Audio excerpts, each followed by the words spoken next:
পুজোর ভ্লগগুলো পুজোর পর দেবো ভেবেছিলাম, কারণ পুজোর মধ্যে তোমরা কি করে ভ্লগ দেখতে বলো তো? সবাই তো নিশ্চয়ই খুব আনন্দ করেছো। পুজো কেমন কাটালে জানাতে ভুলো না কিন্তু। এটা হচ্ছে মহাষষ্ঠীর ভিডিও। মহাষষ্ঠীর দিন প্রত্যেকবারের মতো আমাদের বাড়িতে ঠাকুর সাজানো হয়েছিল। এইভাবেই প্রত্যেক বছর আমরা বাড়িতে পুজো করে থাকি। তোমরা ডেফিনেটলি জানিও তোমাদের এই সাজানোটা দেখতে কেমন লাগছে। তো সকালবেলা ঘুম থেকে উঠে প্রথমেই ঠাকুরের পুজো করে নিলাম, কারণ দুর্গা পুজোর সময় দুর্গা পুজো করাটা আমার কাছে অনেক বেশি ইম্পর্টেন্ট। ঘোরা বেড়ানো হচ্ছে, কিন্তু তা বলে কি ঘুরবো বেড়াবো না?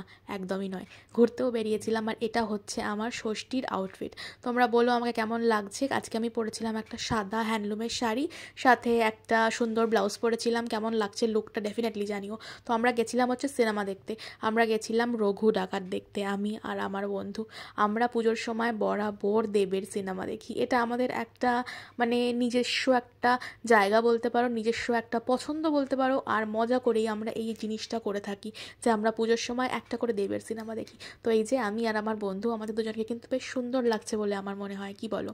আর আমরা গেছিলাম সাউথ সিটি মলে। সাউথ সিটি মলটা এত সুন্দর করে সাজায় পুজোর সময়, মানে মনে হয় প্যান্ডেলেই যেন বসে আছি আমরা। তো এই হচ্ছি আমি। মাঝে মাঝেই নিজের একটু ভিডিও করে নিচ্ছিলাম, কারণ সেজেছি গুজেছি, একটুখানি ফটো তুলবো, ভিডিও তুলবো, এটা তো স্বাভাবিক। আর সাউথ সিটিতে তো সুন্দর করে ঠাকুরও সাজানো হয়। আমরা গেছিলাম সেই ঠাকুর দেখতে, আর আমরা নিজেদের মধ্যেই মজা করছিলাম যে কি মজা কি মজা, আমরা তো ঠাকুর দেখতে এসেছি। কারণ ঠাকুর দেখতে আমরা একদম পারি না, ওই ভিড়ের মধ্যে যেতে খুবই অসুবিধা হয়। আর পার্সোনালি সেটা আমরা প্রেফার করি না। তো আমরা বলছিলাম আমরা এখানেই ঠাকুর দেখে নিলাম। তো ঠাকুর দেখা তো আমাদের হয়ে গেল। এরপর কি করব আমরা বলো তো? অফকোর্স খাবো, মানে সেটাই তো আর একটা মেন উদ্দেশ্য দুর্গাপুজোর সময়।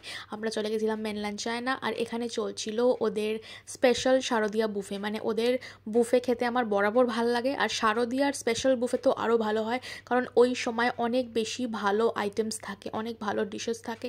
তোমরা যদি কেউ ট্রাই না করে থাকো কখনো, ফেস্টিভ বুফে ট্রাই করো। আর এই দেখো কিছু ছবি শেয়ার করলাম, কারণ ফুল আউটফিট পিকচার্স দেখানো হয়নি। তো ডেফিনেটলি জানিও ভ্লগটা দেখতে কেমন লাগলো। আরেকটা ভ্লগ নিয়ে আবার আসছি।